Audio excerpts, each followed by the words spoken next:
بسم اللہ الرحمن الرحیم۔ مجھے شروع سے ہی ساڑی پہننے کا شوق تھا اور آج تو پھر میری دوست کی شادی تھی۔ چھوٹے بھائی نواز سے میں نے موتی کے گجرے منگوائے تھے، لیکن 2 گھنٹے ہو گئے اور وہ ابھی تک گجرے لے کر نہیں آیا تھا۔ میں نے آج اپنی بڑی بہن جو شادی شدہ تھی اس کی ساڑی پہنی تھی۔ حالانکہ امی نے مجھے خوب ذلیل کیا تھا، وہ میرے اتنا تیار ہونے کے حق میں نہیں تھی، لیکن میں بھی ضد کی پکی تھی۔ اسی لیے امی کی 1000 باتیں سننے کے باوجود میں نے ساڑی پہن لی اور اب جوڑا بنا کر چھوٹے بھائی کا انتظار کر رہی تھی کہ جیسے ہی وہ تھکا ہارا آیا تو میں نے اسے 10 باتیں سنائیں اور جلدی جلدی اپنے بالوں میں موتی کے گجرے سجانے لگی۔ امی کہنے لگی اتنا لمبا راستہ ہے، دھیان سے جانا اور واپس آنے سے 15 منٹ پہلے فون کر دینا۔ تو میں بے فکری سے کہنے لگی تو میں نواز کو ساتھ لے کر جا رہی ہوں، اکیلی تو نہیں جا رہی، اس کے ساتھ ہی موٹر سائیکل پر واپس آ جاؤں گی۔ شادی میں جانے کے لیے میں بہت پرجوش ہو رہی تھی، اس لیے پھر آدھے گھنٹے کے سفر کے بعد بالآخر میری سہیلی کا گھر آ گیا۔ ویسے بھی اس نے اپنے گھر کے لان میں ہی شادی کا ارینجمنٹ کیا ہوا تھا۔ دلہن بنی اپنی سہیلی سے مل کر میں اس کی طرف آ گئی جہاں پر درخت ہی درخت تھے۔ تھوڑی دیر مجھے گھبراہٹ بھی ہوئی کیونکہ مرد اور عورتوں کا ایک ہی جگہ پر انتظام کیا ہوا تھا، اس لیے رش بھی بہت زیادہ تھا۔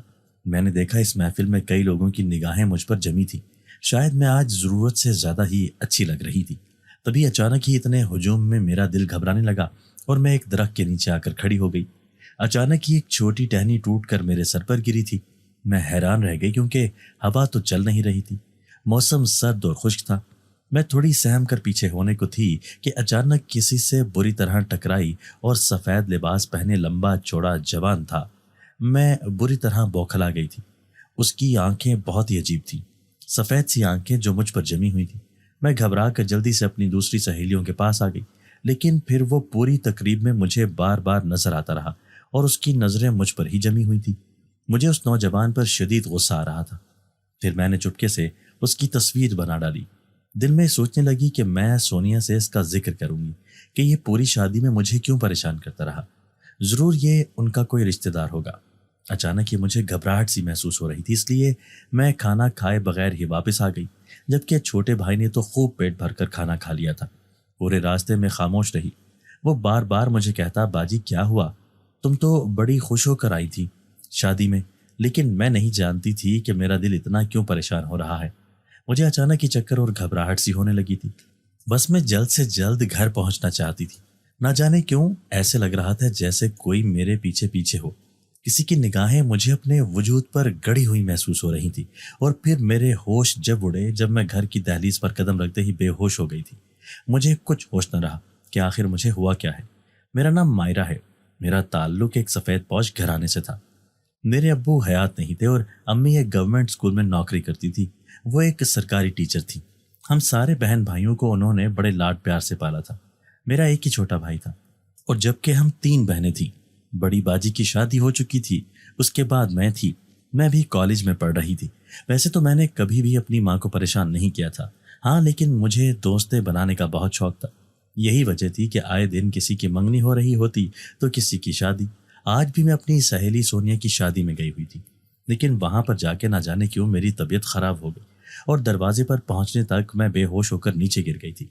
جب مجھے ہوش آیا تو امی بہت پریشان تھی، پھر مجھے باتیں سناتے ہوئے کہنے لگی 1000 دفعہ منع کیا ہے کہ آدھی رات کو یہ گجرے لگا کر نہیں جاتے، نہ جانے کوئی جگہ کیسی ہوتی ہے، خدا نہ خواستہ کسی اوپری چیز کا اثر نہ ہو گیا ہو۔ میں خالی دماغ سے امی کی باتیں سن رہی تھی، میں خود بھی حیران تھی کہ مجھے کیا ہوا ہے۔ تبھی اچانک میرے ذہن میں جھماکا ہوا تھا، مجھے کسی کی چمکتی ہوئی آنکھیں یاد آئیں تو بہت غصہ آیا تھا۔ پھر کئی دن بعد سونیا کا فون آیا تو میں اسے اس کی تصویر سینڈ کرنا چاہتی تھی، لیکن جیسے ہی اپنے موبائل میں اس کی تصویر ڈھونڈنے لگی تو وہ تصویر موبائل کی گیلری میں موجود نہیں تھی، اس کا نام و نشان ہی مٹ گیا تھا۔ لیکن جس جگہ پر میں نے تصویر کھینچی تھی اس کا پورا بیک گراؤنڈ موبائل میں موجود تھا۔ اب میں حیران تھی کہ اس کی تصویر کیوں نہیں آئی۔ ہر وقت میرا دماغ بھاری رہنے لگا تھا، کالج میں پڑھنے جاتی تو میرا دل نہیں لگتا، کھوئی سی رہنے لگی تھی۔ لیکن اس رات میں سو رہی تھی تو مجھے نیند میں ایسا محسوس ہوا جیسے کوئی میرے بستر پر موجود ہے۔ میں نے پلک جھپکتے ہی آنکھیں کھولی تھی، کمرے میں گھپ اندھیرا چھایا ہوا تھا۔ میں نے اٹھ کر لائٹیں روشن کرنا چاہی، لیکن کسی نادیدہ قوت کا بوجھ میرے وجود پر اس طرح سے رکھا تھا کہ میں اٹھ بھی نہ سکی تھی۔ پیاس کے مارے حلق خشک ہو گیا۔ وہ جو کوئی بھی تھا پوری طرح سے مجھ پر حاوی ہو گیا تھا۔ میرے حلق سے بس غوں غاں کی آوازیں ہی نکل رہی تھی۔ میں زور زور سے اپنا سر جھٹک رہی تھی۔ اچانک ہی میری آنکھ کھل گئی۔ میرا پورا وجود پسینے میں بھیگا ہوا تھا۔ میں نے برابر میں سوئی ہوئی اپنی بہن کو دیکھا۔ میرے ساتھ کیا ہو رہا تھا اور یہ بے خبر سو رہی تھی۔ پورے گھر میں سناٹا پھیلا ہوا تھا کیونکہ رات کے 2 بج رہے تھے۔ تبھی میں نے صحن میں ایک کالا سایہ کھڑا ہوا دیکھا۔ اس کی خوفناک نگاہیں مجھے ہی دیکھ رہی تھیں۔ یہ دیکھتے ہی میرے منہ سے بے اختیار ایک چیخ نکلی۔ اس کے بعد سب جاگ گئے تھے۔ امی بھاگتی ہوئی میرے پاس آئی، کہنے لگی کیا ہوا میری بچی، کیا خواب میں ڈر گئی؟ میں کہنے لگی امی میں نے ابھی وہاں پر کسی کو کھڑے ہوئے دیکھا، وہ بہت خوفناک تھا۔ یہ سن کر امی پریشان ہو گئی تھی۔ پھر پوری رات وہ میرے سرہانے بیٹھی رہیں اور میں خوف کے مارے سو بھی نہیں سکی تھی۔ دوسرے دن امی بڑے پریشان تھی۔ کہنے لگی مجھے لگتا ہے کہ تجھے نظر آنے والی وہ خوفناک چیز کوئی غیر فطری ہے۔ کیا مطلب ہے؟ امی میں حیرت سے انہیں دیکھ رہی تھی۔ میرا مطلب ہے کہ کوئی جنات یا پھر بھوت پریت۔ نہیں امی ایسا مت کہیں، مجھے بہت ڈر لگ رہا ہے۔ میری آنکھیں دہشت سے پھٹی ہوئی تھی۔ امی کہنے لگی تمہاری آنکھیں بہت سرخ ہو رہی ہیں اور چہرے کے تاثرات بھی عجیب ہیں، جیسے انسان کسی بہت ہی ڈراؤنی چیز کو دیکھ لیتا ہے۔ میں تمہیں لے کر کسی مولوی کے پاس چلتی ہوں۔ ابھی میں اسکول جا رہی ہوں لیکن تم گھر پر ہی رہنا، گھر سے باہر نکلنے کی ضرورت نہیں۔ اب میں امی کو کیسے بتاتی کہ مجھے تو گھر میں ہی ڈر لگ رہا تھا۔ پھر چھوٹے بہن بھائی دونوں اسکول چلے گئے اور میں گھر پر اکیلی تھی۔ خوف کے مارے مجھ سے کوئی کام ہی نہیں ہو رہا تھا۔ کچن میں کھڑی ہو کر کام کرتی تو اچانک کمرے سے آوازیں آنے لگتی، اور اگر کمرے میں موجود ہوتی تو کچن میں کھٹ پٹ کی آوازیں سنائی دیتی۔ میرا دل خوف کے مارے دھک دھک کر رہا تھا۔ ایسے لگ رہا تھا جیسے ابھی پسلیوں سے باہر آ جائے گا۔ لیکن اچانک ہی دروازے پر زور زور سے دستک ہوئی تو میں بری طرح سے اچھل پڑی۔ میں نے دیکھا ابھی تو 12 کا وقت ہوا تھا نا، تو امی کے آنے کا وقت ہوا تھا اور نہ ہی بہن بھائیوں کے۔ اس وقت کون آیا ہے؟ تبھی میں نے ڈرتے ڈرتے پوچھا کون ہے؟ میں ہوں، دروازہ کھولو۔ اچانک ہی ایک خوفناک آواز آئی تھی، وہ بھی دوپہر کے 12 بجے۔ میں نے ایسے ہی دروازے پہ سے جھانک کر دیکھا تو میرے پیروں تلے سے زمین نکل گئی، کیونکہ وہاں کوئی بھی موجود نہیں تھا۔ کبھی کسی نے میرے کندھے پر ہاتھ رکھا تو میں خوف کے مارے چیخنے لگی۔ میں نے جیسے ہی پلٹ کر دیکھا تو وہاں کوئی بھی نہیں تھا۔ اب میں بدحواس ہو کر سیڑھیوں سے اوپر چھت پر چلی آئی۔ میں ساتھ والی پڑوسن خالہ رقیہ کو بلانا چاہتی تھی، لیکن جیسے ہی ان کے گھر میں جھانک کر دیکھا تو وہاں کوئی بھی نہیں تھا۔ اس کا مطلب تھا کہ وہ لوگ گھر پر نہیں ہیں۔ یا خدایا، میں کیا کروں؟ بس جلدی سے امی آ جائے۔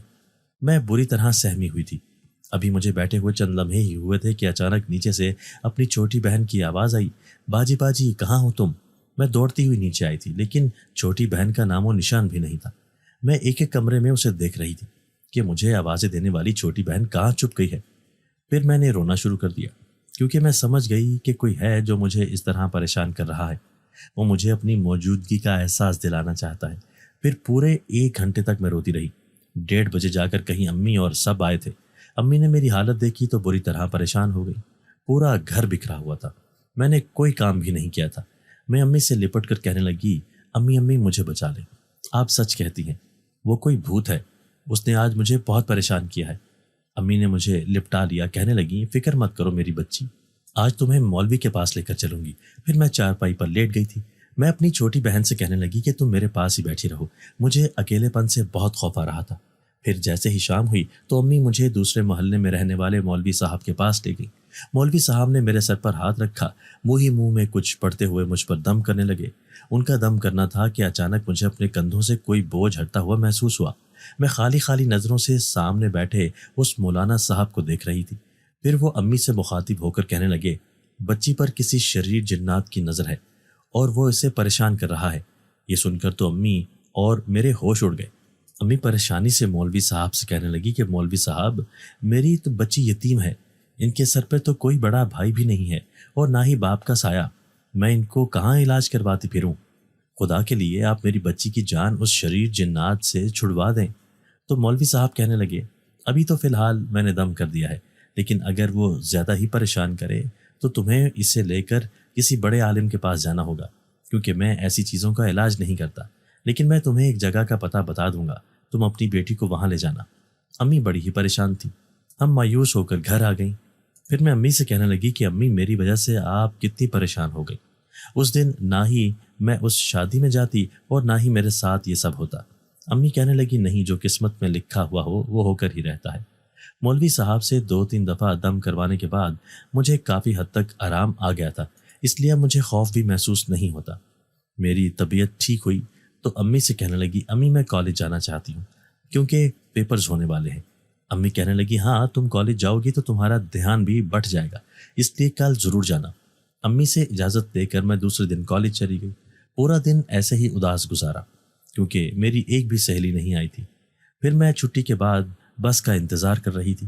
جب پتہ چلا کہ بیچ راستے میں لوگوں نے روڈ بلاک کر کے رکھے ہیں، ایسے میں مجھے پیدل ہی گھر جانا ہوگا۔ گھر کا فاصلہ اگرچہ زیادہ نہیں تھا لیکن اتنا بھی نہیں تھا کہ میں پیدل جا سکتی، اس لیے میں کسی رکشے کا انتظار کر رہی تھی۔ پھر میں نے جلدی کے چکر میں پیدل چلنا شروع کیا اور سوچا کہ آگے جا کر شاید کوئی رکشہ مل جائے۔ یہ ایک سنسان سڑک تھی۔ میں جلدی جلدی یہاں سے گزر رہی تھی جب ہی مجھے ایک رکشہ جاتا ہوا دکھائی دیا۔ میں نے اسے ہاتھ دے کر روک لیا۔ پھر میں رکشے میں بیٹھ گئی۔ گرمی کچھ زیادہ ہی شدت سے لگ رہی تھی، نہ جانے کیوں مجھے اتنی گھبراہٹ ہو رہی تھی۔ پھر رکشے میں ٹھنڈی ٹھنڈی ہوا لگنے لگی تو ایسا لگا جیسے میرا ذہن پھر سے بھاری ہو رہا ہے۔ نہ جانے کیوں مجھے اتنی نیند کے جھونکے آ رہے تھے۔ رکشے میں بیٹھے ہوئے ڈرائیور کے وجود سے مجھے عجیب سی خوشبو آ رہی تھی۔ میں حیران بھی تھی کہ عام طور پر ڈرائیور حضرات کے جسموں سے تو عجیب سی بدبو آ رہی ہوتی ہے، لیکن اس رکشے میں تو اتنی تیز خوشبو پھیلی ہوئی تھی کہ میرے حواسوں پر وہ خوشبو سوار ہونے لگی۔ پھر کافی دیر ہو گئی لیکن ابھی تک گھر نہیں آیا تھا تو مجھے ہوش آیا۔ میں پاگلوں کی طرح سڑک کے دونوں طرف دیکھنے لگی۔ یہ تو ایک بالکل ہی انجان راستہ تھا، آس پاس پھیلے ہوئے درخت اور جھاڑیاں، دور دور تک جنگل بیابان۔ میں غصے میں اس رکشہ ڈرائیور سے کہنے لگی یہ تم مجھے کہاں لے آئے ہو؟ میرا گھر یہاں نہیں ہے، میں نے تمہیں ایڈریس بتایا تو تھا۔ تبھی رکشے والے کی خوفناک آواز آئی تھی چپ چاپ یہاں بیٹھی رہو، تم نے مجھے بہت تنگ کیا ہے، اب میں تمہیں پریشان کروں گا۔ جیسے ہی اس نے پلٹ کر دیکھا تو میں خوف سے چیخیں مارنے لگی کیونکہ وہ انتہائی ڈراؤنا اور خوفناک تھا، اور رکشہ اس قدر تیزی سے بھاگ رہا تھا کہ میں اگر اترنے کی کوشش بھی کرتی تو شاید گر کر مر جاتی۔ میں اسے روکنے کی کوشش کر رہی تھی لیکن وہ اس رکشے کو تیزی سے بھگائے جا رہا تھا۔ دور جا کر اچانک رکشہ بند ہو گیا، لیکن جب تک میں بے ہوشی کی کیفیت میں مبتلا ہو گئی تھی کیونکہ میرے ذہن پر خوف سوار ہو گیا تھا۔ پھر جیسے ہی مجھے ہوش آیا تو رکشے میں کوئی بھی نہیں تھا اور میں بالکل ہی ایک ویران راستے پر موجود تھی۔ پاگلوں کی طرح میں نے رونا شروع کر دیا۔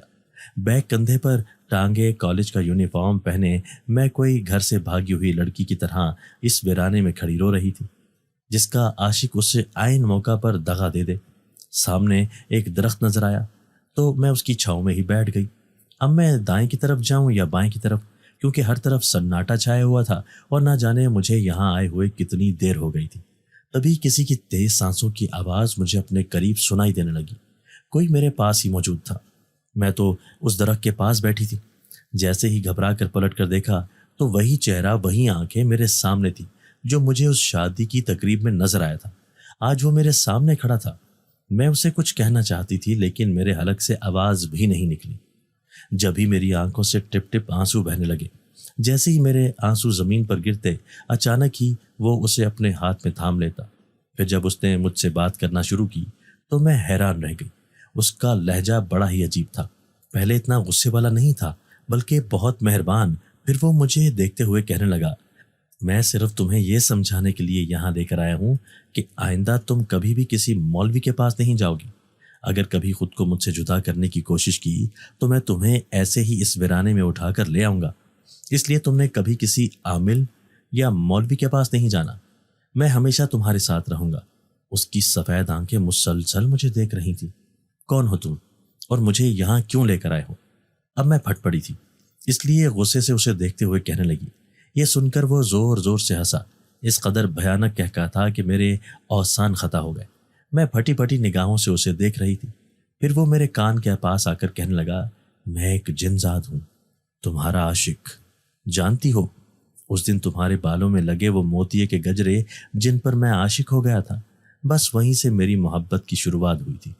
تم اس دنیا کی سب سے خوبصورت لڑکی ہو کیونکہ ایک جن ذات کا دل تم پر آیا ہے۔ میں تمہیں پریشان نہیں کرنا چاہتا تھا لیکن تم میری موجودگی محسوس ہی نہیں کرتی تھی۔ آج کے بعد تم ہر جگہ مجھے دیکھو گی، میرا احساس پاؤ گی۔ آج تو میں تمہیں گھر پر چھوڑ دوں گا، لیکن آئندہ تم کسی مولوی کے پاس گئیں تو ہمیشہ کے لیے تمہیں اپنے پاس اپنی دنیا میں لے آؤں گا۔ میں بالکل سن بیٹھی تھی، ایسے لگ رہا تھا جیسے میرے جسم میں جان ہی نہ ہو۔ پھر نہ جانے میں کیسے گھر پہنچی، کب آئی، مجھے کچھ ہوش نہیں رہا تھا۔ ہاں، جب میری آنکھ کھلی تو شام کے 4 بج رہے تھے اور میں اپنے بستر پر موجود تھی۔ بوجھل دماغ لیے میں امی کو اٹھانے لگی جو گہری نیند سو رہی تھی۔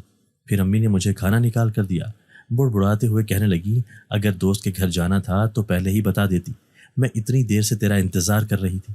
وہ تو شکر ہے کہ مجھے نواز نے بتا دیا کہ تو اپنی سہیلی کے گھر گئی ہے، ورنہ میں تو تیرے کالج جانے والی تھی۔ میں بالکل چپ چاپ بیٹھی تھی۔ میں نے امی کو کب کہا کہ میں اپنی دوست کے گھر جاؤں گی، اور آج تو میری کوئی سہیلی آئی بھی نہیں تھی، تو پھر میں گھر کیسے پہنچی؟ تو کیا نماز کی شکل میں وہی جنزاد تھا جو امی کے پاس آیا تھا؟ یہ بات سوچتے ہی میرے ذہن پر خوف سوار ہو گیا۔ شام کو امی کہنے لگی، تیری طبیعت ٹھیک نہیں لگتی، آج پھر اس مولوی کے پاس جانا ہے، اس نے 7 جمعرات آنے کو کہا ہے، چلو آج بھی میں تمہیں لے کر چلتی ہوں۔ وہ چادر پہن رہی تھی۔ تبھی میں غصے سے کہنے لگی، میں نے کسی مولوی کے پاس نہیں جانا، آپ اکیلی چلی جائیں۔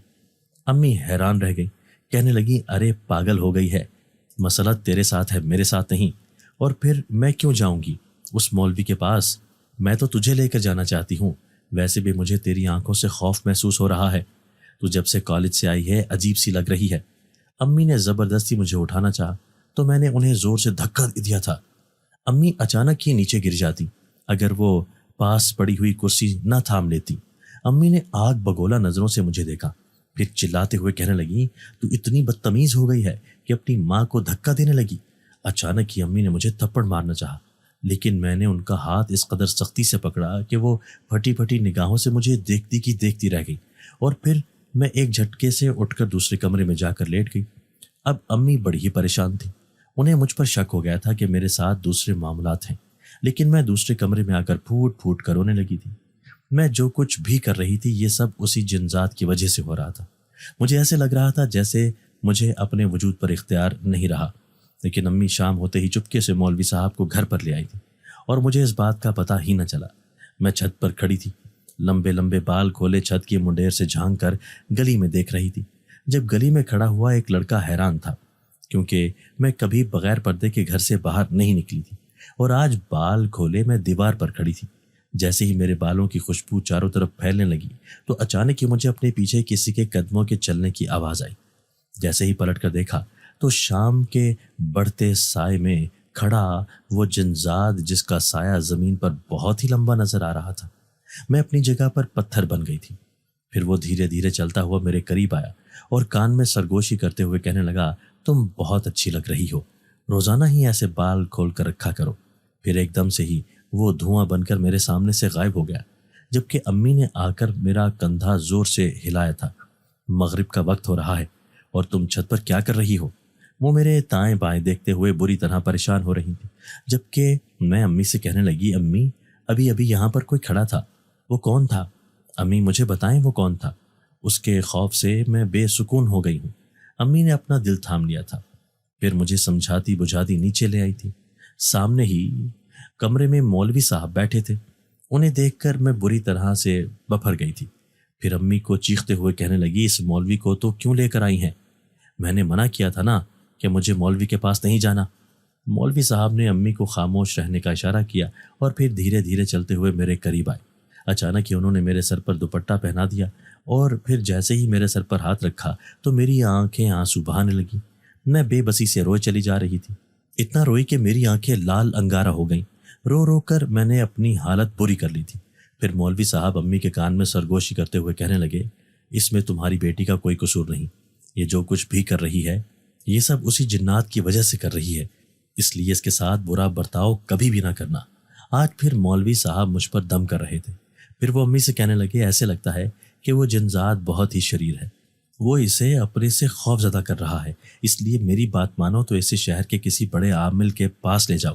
اگر تم اسے میرا نام لوگی تو وہ زیادہ نذرانہ بھی نہیں لے گا، بلکہ ایسے ہی اس بچی کا علاج کر دے گا، وہی اصل بات بتائے گا کہ وہ اس لڑکی کا پیچھا کیسے چھوڑ کر جائے گا، ورنہ اس کا پیچھا چھڑانا بہت مشکل ہے۔ اب امی بری طرح پریشان ہو گئی، کہنے لگی مولوی صاحب یہ بات تو پورے محلے میں پڑوس میں پھیل جائے گی کہ میری بچی کے اوپر آسیب کا اثر ہو گیا ہے۔ مولوی صاحب کہنے لگے نوجوان لڑکیوں کے ساتھ ایسی باتیں ہو جاتی ہیں، اور پھر تمہاری بیٹی خوبصورت بھی بہت ہے، اس لیے بس احتیاط کرنا کہ یہ کسی خوشبو کا استعمال نہ کرے۔ میں دروازے کے پیچھے چھپی مولوی صاحب کی باتیں غور سے سن رہی تھی۔ پھر اس رات میں سو رہی تھی جب اچانک ہی کسی نے میرے کان میں آواز دی۔ میں چونک کر اٹھی تو سامنے بیٹھے اس خوفناک چہرے والے نوجوان کو دیکھ کر گھبرا گئی۔ تم یہاں کیوں آئے ہو؟ تمہیں لینے کے لیے۔ آج میں تمہیں اپنی دنیا میں لے کر جاؤں گا تاکہ تم ہمیشہ کے لیے میرے ساتھ رہو۔ نہیں نہیں، مجھے تمہارے ساتھ نہیں جانا۔ آؤ، میری دنیا بہت خوبصورت ہے، دنیا کے سارے غموں سے دور میں تمہیں اس دنیا کو دکھانا چاہتا ہوں جسے دیکھ کر تم بھی کہو گی کہ میں کہاں آ گئی ہوں۔ اب وہ مجھے اپنے ساتھ لے کر جا رہا تھا، لیکن میں اس کے ساتھ نہیں جانا چاہتی تھی۔ پھر میں نے دیکھا اچانک ہی اس نے زیر لب کچھ پڑھنا شروع کیا۔ میں اپنے ہوش و حواس کھو بیٹھی تھی۔ پھر جب مجھے ہوش آیا تو میں ایک باغ میں بیٹھی تھی۔ وہ باغ بہت ہی خوبصورت تھا، رنگ برنگے پھول اور خوبصورت پودوں سے سجا ہوا وہ باغ مجھے کسی جنت کی یاد دلا رہا تھا۔ ٹھنڈی ٹھنڈی ہوائیں چل رہی تھیں اور اس باغ سے خوشبو بھی بہت اچھی آ رہی تھی۔ میں حیران تھی کہ میں کہاں آ گئی ہوں، ایسی جگہ تو میں نے پہلے کبھی بھی نہیں دیکھی تھی۔ تبھی سامنے درخت کے نیچے وہ کھڑا ہوا دکھائی دیا۔ یہ تم مجھے کہاں لے آئے ہو؟ میں خوفزدہ لہجے میں اس سے پوچھنے لگی تو وہ کہنے لگا ہماری دنیا تمہاری دنیا سے بہت مختلف ہے۔ یہ ہم جنات کا باغ ہے، دیکھو یہاں کی خوبصورتی کو محسوس کرو۔ ہماری دنیا بہت ہی رنگین ہے، یہاں پر تم بہت خوش رہو گی۔ تم مجھ سے شادی کے لیے مان جاؤ، پھر میں تمہیں اپنے شہنشاہ جنات کے پاس لے کر چلوں گا۔ اب میں سوچ میں پڑ گئی تھی۔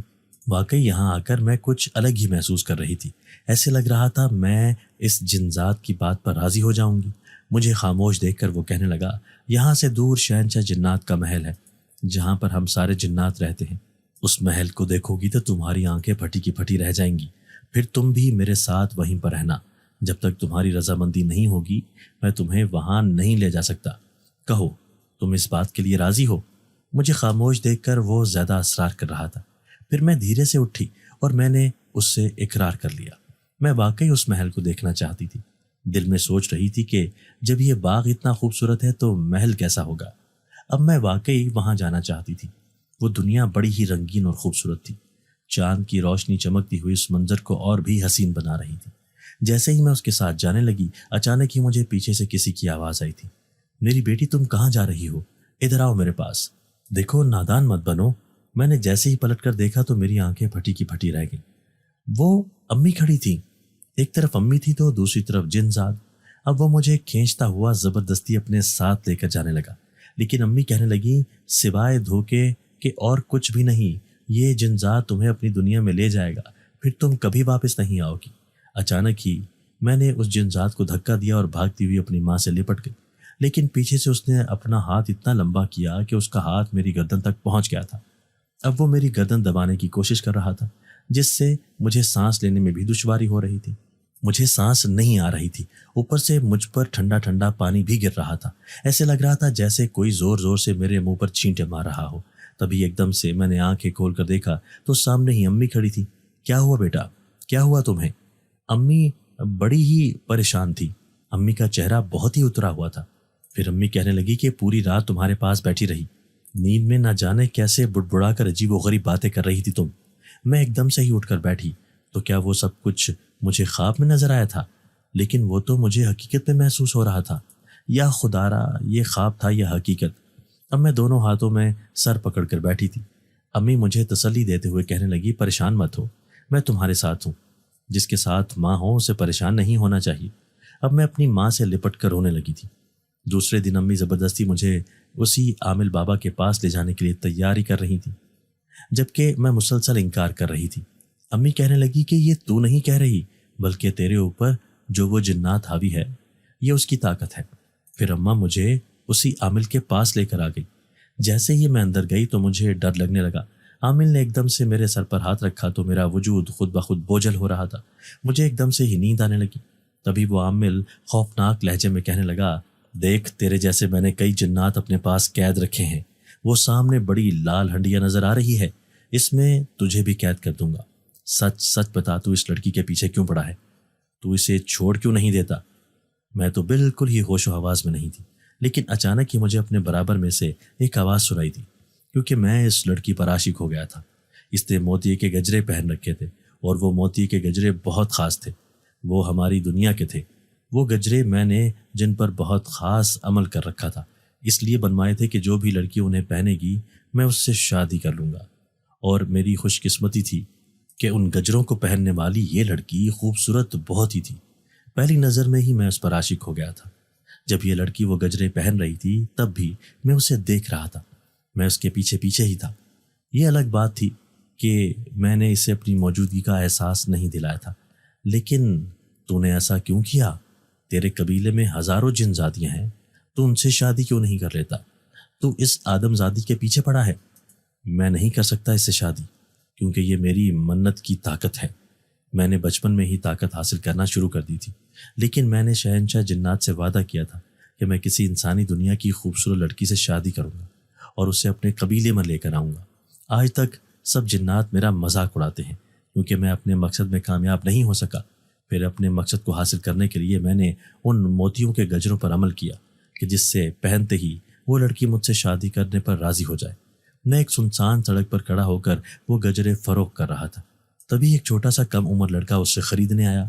اب میں خوشی سے جھوم اٹھا تھا کیونکہ لڑکیاں ہی یہ گجرے پہنتی تھیں اور انہیں پہننے کا شوق بھی ہوتا ہے۔ یہی سوچ کر میں اس لڑکی کے پیچھے پیچھے چلا آیا۔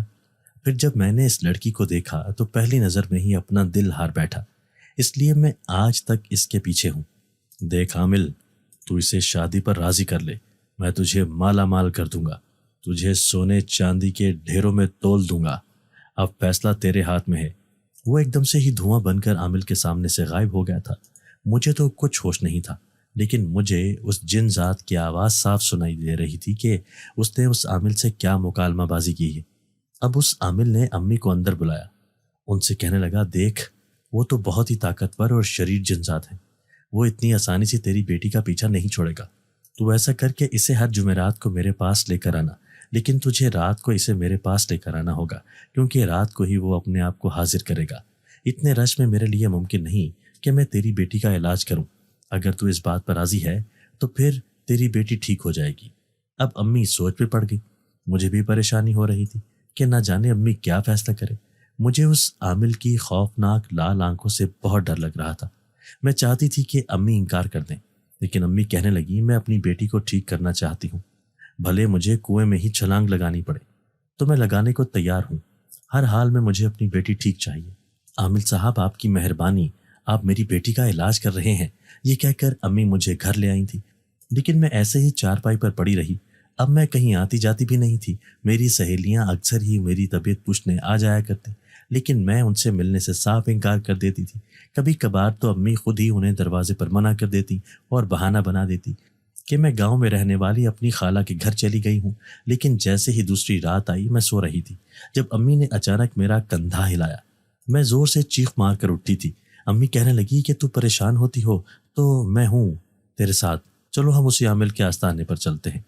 امی، آپ کیا کہہ رہی ہیں؟ یہ کون سا جانے کا وقت ہے؟ ویسے بھی مجھے اس عامل کی نیت ٹھیک نہیں لگتی۔ امی کہنے لگی، ایسا مت کہو، تم نہیں جانتی بیٹا، وہ تو تمہارا علاج کر رہا ہے، اور میں اچھی طرح جانتی ہوں کہ یہ بات تم نہیں بلکہ تمہارے اوپر حاوی وہ جنات کہہ رہا ہے۔ اب میں تو اس جنات سے تمہارا پیچھا چھڑوا کر ہی رہوں گی۔ کل کو تمہاری شادی بھی کرنی ہے، کیا منہ دکھاؤں گی میں خاندان والوں کو؟ یہ کہہ کر امی مجھے اپنے ساتھ لے گئی تھی۔ رات کا خوفناک سناٹا چاروں طرف پھیلا ہوا تھا۔ ایسے میں ہم دونوں ماں بیٹی اکیلے پیدل ہی پیدل اس آستانے کی طرف جا رہے تھے۔ راستے سے گزرنے والے ایک تو مسافر پلٹ پلٹ کر ہمیں دیکھتے اور میں خوف سے کانپ کر رہ جاتی۔ ابھی ایک سنسان جگہ پر گئے تھے کہ اچانک ایسے لگا جیسے میرے پیچھے پیچھے کوئی آ رہا ہو۔ میں بار بار پلٹ کر دیکھتی، لیکن امی کہتی، ایسا مت پلٹ کر دیکھو، میں جانتی ہوں کہ تمہیں کون نظر آ رہا ہے۔ بڑی مشکل سے میں اس عامل کے آستانے پر پہنچی تھی۔ پھر جیسے ہی اس نے ہم دونوں کو دیکھا تو بہت خوش ہو گیا۔ پھر وہ امی سے کہنے لگا، ایک رات کے لیے اسے میرے آستانے پر چھوڑ دو، صبح تک تمہاری بیٹی بالکل ٹھیک ہو جائے گی۔ میں کہنے لگی، ایسا ہرگز نہیں کریں گی میری امی، تم انہیں ورگلانے کی کوشش مت کرو عامل۔ تو عامل امی سے کہنے لگا، یہ دیکھو تمہاری بیٹی مجھ سے کیسے بات کر رہی ہے، لیکن میں پریشان نہیں ہوں گا، کیونکہ یہ نہیں بلکہ اس کے اوپر حاوی وہ جنات کہہ رہا ہے۔ امی شدید تذبذب کا شکار تھی۔ وہ مجھے چھوڑنا بھی چاہتی تھی اور نہیں بھی۔ کون سی ماں ایسا نہیں چاہتی کہ اس کی اولاد کو ساری پریشانیوں، ساری تکلیفوں سے نجات مل جائے۔ میں نے امی کا ہاتھ تھام لیا اور کہنے لگی، امی مجھے یہاں سے لے جاؤ، میں ہرگز اس عامل کے آستانے پر نہیں رکوں گی، اس پر بھروسہ مت کرو۔ لیکن امی میری محبت میں بالکل ہی اندھی ہو گئی تھی۔ وہ کہنے لگی، عامل صاحب میں صبح صبح اپنی بیٹی کو لینے آ جاؤں گی، اس لیے اسے کچھ ہونے مت دینا۔ وہ آنسو بھری نظروں سے مجھے دیکھتی ہوئی چلی گئی۔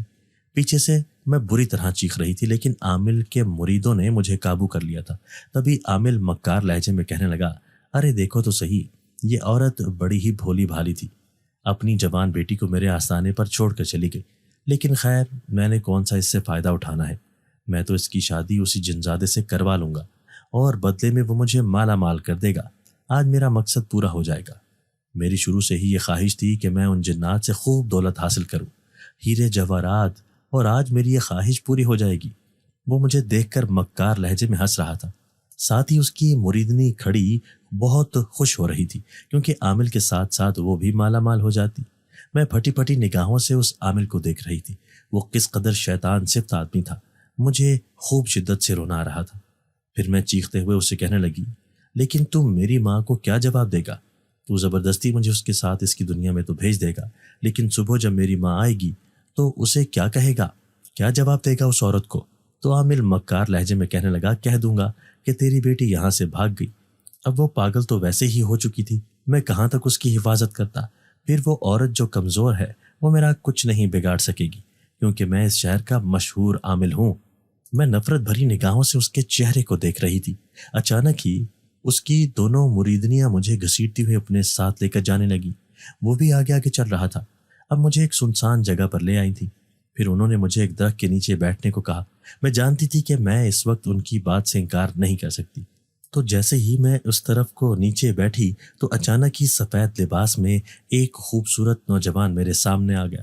میں سمجھ گئی کہ یہ وہی جنزاد ہے، کیونکہ میں نے اسے کئی دفعہ دیکھ لیا تھا، ایک بار شادی میں اور ایک دفعہ وہیں اس سنسان سڑک پر جہاں وہ مجھے اس ویرانے میں لے کر گیا تھا۔ میں نفرت سے اسے دیکھ رہی تھی۔ پھر وہ عامل کہنے لگا، تیری خواہش میں نے پوری کر دی، اب تو جلدی سے مجھے مالا مال کر دے، اس لڑکی کو اپنی دنیا میں لے جا، تم اس سے شادی کر کے اپنی خواہش پوری کرو اور مجھ سے کیا ہوا وعدہ بھی، اب تم جانو۔ اور یہ لڑکی، وہ فوراً دور جا کر کھڑا ہو گیا، لیکن اچانک ہی جنزاد کی خوفناک آواز آئی تھی، میں اس پر عاشق ضرور ہوں، لیکن اس کے ساتھ زبردستی نہیں کروں گا۔ اس کی روتی ہوئی آنکھیں اور مایوس چہرہ بتا رہا ہے کہ اس کے ساتھ زبردستی ہوئی ہے، اس لیے میں ہرگز اس لڑکی کو پریشان نہیں کروں گا، کیونکہ میں اس سے محبت کرتا ہوں، نہ کہ اس سے کوئی شیطانی حرکت کرنے کے لیے اپنے آپ کو تیار کر سکتا ہوں۔ اسی لیے تم ایک لالچی انسان ہو، میں تمہاری خواہش ہرگز پوری نہیں کروں گا۔ عامل غصے سے اسے دیکھ رہا تھا، پھر اسے دھمکاتے ہوئے کہنے لگا، دیکھ میں ابھی اور اسی وقت تجھے اپنے پاس قید کر لوں گا، تو نہیں جانتا کہ میں نے بڑے بڑے جنات کو اپنے پاس قید کر رکھا ہے۔ تبھی وہ جنزاد خوفناک کہکا لگا کر زور زور سے ہنسنے لگا اور کہنے لگا، تو بھول گیا ہے عامل کہ تو اس وقت ہم جنات کی دنیا میں کھڑا ہے، یہاں پر آنے والا ہر شخص کمزور ہے، اس لیے میں چاہوں تو تجھے ابھی اسی جناتی کنویں میں قید کر دوں جو ہماری دنیا میں موجود ہے، اس لیے یہاں سے بہت دور چلا جا اور کبھی پلٹ کر بھی اس لڑکی کی طرف نہیں دیکھنا۔ وہ عامل اب حیران پریشان رہ گیا، تو پھر غصے سے مجھے دیکھتا ہوا اپنی مریدنیوں کے ساتھ وہاں سے بہت دور چلا گیا، جبکہ میں گھٹنوں میں منہ چھپائے روئے چلی جا رہی تھی۔ میں نے اس کے سامنے ہاتھ جوڑ دیے اور کہنے لگی، میرا پیچھا کیوں نہیں چھوڑ دیتے؟ اگر اتنی ہی ہمدردی ہے اور اس عامل کی باتوں میں آ کر تم نے مجھ سے شادی نہیں کی تو پھر میرا پیچھا بھی چھوڑ دو۔ میں نفرت سے اسے دیکھ رہی تھی۔ پھر وہ مایوسی سے کہنے لگا، میری کئی سالوں کی خواہش تھی، آج بھی ادھوری رہ گئی، لیکن مجھے اس کا غم نہیں، دل تو چاہتا ہے کہ کسی آدم زادی سے شادی کر کے بات پوری کر لوں، جس کا وعدہ میں نے شہنشاہ جنات سے کر رکھا ہے۔ جس لڑکی سے میں محبت کرتا ہوں اس کے ساتھ زبردستی نہیں کر سکتا، اس لیے میری طرف سے تم آزاد ہو۔ میں نے پہلی بار حیرت سے اس کی طرف دیکھا تھا، پھر گھبراتے ہوئے لہجے میں اس سے پوچھنے لگی، کیا تم سچ کہہ رہے ہو؟ آج کے بعد کبھی میرے سامنے نہیں آؤ گے؟ اس نے نفی میں سر ہلا دیا تھا، پھر کہنے لگا، مجھے اپنے دل پر اختیار نہیں، میں کبھی بھی لوٹ کر تمہارے پاس ضرور آؤں گا، لیکن تمہیں پریشان نہیں کروں گا۔ اس کے چہرے پر مایوسی تھی۔ اب میں بھاگتی ہوئی گھر جانا چاہتی تھی، تبھی اس نے پیچھے سے آواز دے کر کہا، اس ویرانے سے نکلنا اتنا آسان بھی نہیں، چلو میں تمہیں تمہارے گھر چھوڑ آتا ہوں۔ اور وہ آگے آگے چل رہا تھا جبکہ میں اس کے پیچھے پیچھے۔ مجھے بڑی حیرت بھی ہو رہی تھی۔ عامل کا مقصد ناکام ہو گیا تھا، میرے لیے یہی بہت تھا۔ پھر میں گھبرائے ہوئے لہجے میں اس سے کہنے لگی، کہیں وہ عامل مجھ سے بدلہ نہ لے، یہ میرے گھر والوں کو پریشان نہ کرے۔ تو وہ کہنے لگا کہ ایسا کچھ نہیں ہوگا، وہ جانتا ہے کہ اس لڑکی کے پیچھے ایک طاقتور جنات ہے، اس لیے اپنے دل سے یہ خیال نکال دو۔ پھر میں اپنے گھر کے سامنے کھڑی تھی، تبھی مجھے دور گلی سے ایک عورت آتی ہوئی دکھائی دی، لیکن جیسے ہی وہ روشنی میں آئی تو میں حیران رہ گئی۔ وہ تو میری ماں تھی جو مجھ سے لپٹ کر زور زور سے رو رہی تھی۔ پھر بلکتے ہوئے کہنے لگی، تجھے وہاں چھوڑ کر تو آ گئی تھی، لیکن میرا دل نہیں مان رہا تھا، اس لیے الٹے قدموں تجھے لینے کے لیے بھاگ گئی، لیکن وہاں جا کر معلوم ہوا کہ نہ تو وہاں عامل ہے اور تیرا بھی کوئی نام و نشان نہیں۔ شکر ہے میری بیٹی تو خیر و عافیت سے واپس لوٹ آئی ہے۔ اماں کو وہ جنزات دکھائی بھی نہیں دیا تھا جس نے مجھے گھر تک چھوڑا تھا، پھر وہ میری آنکھوں کے سامنے سے غائب ہو گیا، لیکن جاتے ہوئے اس نے مجھے مسکرا کر دیکھا تھا۔ میں اس کی وہ نظریں کیسے بھول سکتی تھی، لیکن پھر گزرتے دنوں کے ساتھ ساتھ میں بالکل ٹھیک ہو گئی۔ مجھے اپنی حالت پر یقین نہیں آ رہا تھا۔ اماں کہنے لگی، اس نے تیرے ساتھ کچھ غلط تو نہیں کیا؟ اماں کا اشارہ عامل کی طرف تھا، تو میں اماں سے کہنے لگی، وہ تو ایک مکار انسان تھا، لیکن مجھے بچانے والا وہ جنزات تھا۔ اور اماں حیران رہ گئی، وہ کہنے لگی، یہ تو کیا کہہ رہی ہے؟ پہلے تو وہ تجھے اتنا پریشان کرتا تھا اور اب تو اس کی طرفداری کر رہی ہے۔ میں اداسی سے کہنے لگی کہ وہ مجھے پریشان ضرور کرتا تھا، لیکن وہ ایک نیک جنات تھا، اسی لیے مجھ سے بدلہ لینے کے بجائے اس نے میرا پیچھا چھوڑ دیا، وہ بھی ہمیشہ کے لیے، ورنہ عامل تو زبردستی میری شادی اس سے کروا رہا تھا۔ یہ سن کر اماں نے شکریہ ادا کیا کہ اب میں بالکل ٹھیک ٹھاک ہوں۔ پھر کچھ دنوں بعد ہی انہوں نے میرا رشتہ تلاش کر لیا۔ وہ جلد سے جلد میری شادی کرنا چاہتی تھی، اسی لیے خاندان سے آنے والے رشتے کے لیے انہوں نے ہاں کر دی تھی۔ میں نے بھی سارے فیصلے ان پر چھوڑ دیے تھے۔ اب میری شادی کی تیاریاں ہو رہی تھیں۔ پھر میں مایوس ہوئی بیٹھی تھی جب ایک لڑکی زبردستی میرے ہاتھوں میں وہ موتی کے گجرے پہنانے لگی۔ میں نے وہ گجرے دور لے کر پھینک دیے، کیونکہ میں اچھی طرح سے جانتی تھی کہ ان کی وجہ سے مجھے کس قدر پریشانی کا سامنا کرنا پڑا تھا۔ اب میں کبھی زندگی میں یہ گجرے نہیں پہنوں گی۔ پھر میری شادی شدہ زندگی کا آغاز ہو گیا۔ میرا شوہر بہت اچھا اور خیال رکھنے والا تھا۔ میں اپنی ساری پچھلی باتوں کو بھول چکی تھی، لیکن ایک دن شام کے وقت میرا شوہر میرے لیے موتیوں کے گجرے لے کر آیا۔ میں جانتی بھی نہیں تھی کہ وہ کیا لے کر آیا ہے، لیکن میں آئینے کے سامنے کھڑی تھی جب اس نے وہ میرے بالوں میں سجا دیے۔ میں نے انہیں ایسے جھٹک کر پھینکا جیسے کوئی سانپ بچھو ہو۔ میرا شوہر حیران تھا، پھر ناراضگی سے کہنے لگا کہ تم نے میرا دیا ہوا تحفہ اتنی نفرت سے نیچے پھینک دیا، کیا تمہیں یہ پسند نہیں آیا تھا؟ تو میں گھبراتے ہوئے لہجے میں کہنے لگی، نہیں، ایسی بات نہیں ہے، یہ تو بہت خوبصورت ہے، لیکن بس مجھے اس سے الرجی ہے، اگر میں انہیں دیکھ بھی لوں تو مجھے پوری پوری رات نیند نہیں آتی۔ اب وہ حیران رہ گئے تھے، پھر کہنے لگے، ٹھیک ہے، آئندہ میں تحفے کے طور پر دوسری چیز لا کر دوں گا، اگر تمہیں نہیں پسند تو مجھے بھی ایسی چیزیں لانے کی کوئی ضرورت نہیں ہے۔ وہ مجھے اچھی طرح سمجھتے تھے۔ میں خوش ہو گئی کہ مجھے ایک اچھا شوہر ملا ہے، لیکن اس دن کے بعد سے پھر وہ جنزات مجھے کبھی اپنی زندگی میں دوبارہ دکھائی نہیں دیا۔ شاید وہ اپنے وعدے کا بڑا پابند تھا۔ دوستو، اگر آپ کو آج کی ہماری یہ ویڈیو پسند آئی ہے تو اسے لائک کیجئے اور اسے اپنے پیاروں کے ساتھ شیئر ضرور کیجئے گا۔ اور ہاں، اگر آپ نے ابھی تک ہمارا چینل سبسکرائب نہیں کیا تو ہمارا چینل سبسکرائب کر دیجئے اور بیل آئیکن بھی پریس کر دیجئے تاکہ ہماری ہر نئی آنے والی ویڈیو آپ کو بر وقت مل سکے۔ اللہ حافظ۔